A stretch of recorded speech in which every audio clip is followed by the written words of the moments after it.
The UK is a challenging market. There's no pretense about that. I've been talking about it all week with people. It's a tough market, price-focused, fierce competition, taxes are going up, long-term alcohol consumption is going down. The anti-alcohol lobby is strong and getting stronger, and is a strongly centralized buying dynamic. But in case we get too depressed, there are clear opportunities. It's still one of the key global wine markets without a significant domestic production. Overall consumption is down, yes, but average price is rising. And there is a general desire for premium products with a story and provenance. And online and new independents are creating some great opportunities. So with my dissertation study, I asked, how does Chile get beyond the old image of cheap Merlot and Sauvignon Blanc? And today I've distilled this year-long labour of love into 7 key recommendations. And to reiterate, I am going to keep this really short. Don't worry about the slides. They are very complicated. I don't think I understand them still. I can send you them if you would like. My recommendation number 1 was for education above all. The trade knowledge of premium Chilean wine in the UK, a knowledgeable market, is very poor, and consumers, of course, are worse. Over half my tasters had their opinions changed positively just by doing a tasting of premium Chilean Syrah, and that says it all, really. All of the change in opinion was positive. So my conclusion was education represents a priority task and a significant potential opportunity. In short, you need to get boots on the ground. 2, be patient. The 2 wines rated highest in my tasting weren't even in the UK market yet. In the survey, the UK trade wanted more complexity and elegance in the wines. When it came to the tasting, these terms were very frequently used of the top wines. So premium Chilean wine is already starting to deliver on quality. It's changing opinions that takes the time. 3, don't be afraid of diversity. We've touched on this a little bit today.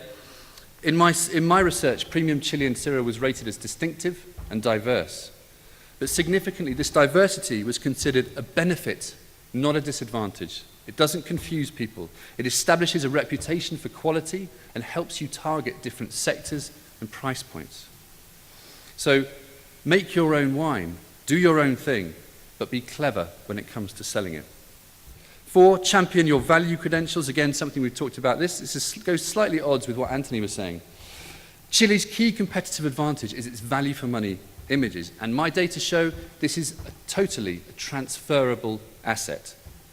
Under £15, which is quite a lot of money in the UK, is great value. Chile's seen as really good value. But it's also positive higher up the end of the spectrum, price-wise. Overwhelmingly, the UK trade thinks £7 to £14.99 is the price to target. You can obviously push more expensive wines in. It helps set a precedent, which is very important. But my advice would be to start low and build from there. We've said work on your value, but don't be cheap. One of the key challenges for Chile is that Chile is associated with entry-level wines, and prices are often too high at the premium end as a result. But discounting is not the way forward. Number 6, play to your strengths. Competition is the biggest perceived threat to premium Chilean wine in the UK. But my research showed Chile was rated consistently highly among top premium wine producing countries from around the world, primarily for its good value credentials, even at the premium end. You need to leverage those strengths, as my friend Alberto Antonini wrote to me just today. Sell less Cabernet, sell more Chile. Finally, 7, be hungry. Think food. The restaurant trade is a challenge. It's traditional views and wines. Chile's seen as house wine, Merlot, Sauvignon Blanc. But you need visible presence there to establish a reputation. And it can be done.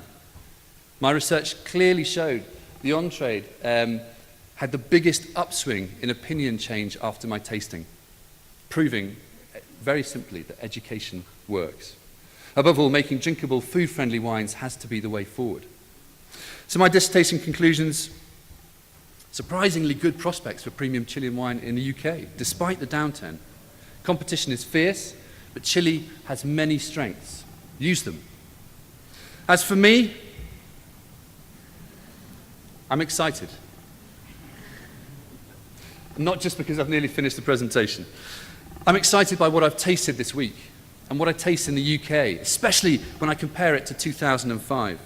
But I want more, please. More wines which speak of places, of people, of times. Wines which are elegant, individual, and food-friendly. Yes, I want more exhilarating self-discovery, new regions like Huasco, Atacama, new varieties, Sauvignon Gris, new producers, new initiatives like Vigno, Movi, and all the others. Also more fine-tuning in the traditional regions, traditional varieties like Cabernet, Carmener from Maipo, from Colchagua. More experimentation, more curiosity. I want to have wines made in concrete eggs, in glass demijohns. I want natural wine too.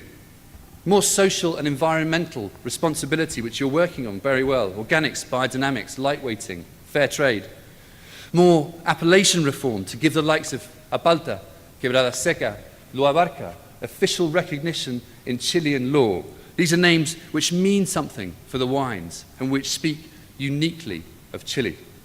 So ultimately, more patience, more perseverance, and more pride, so that when I return in another 7 years' time, if I'm invited, it will be to one of the most powerful, preeminent countries in global premium wine.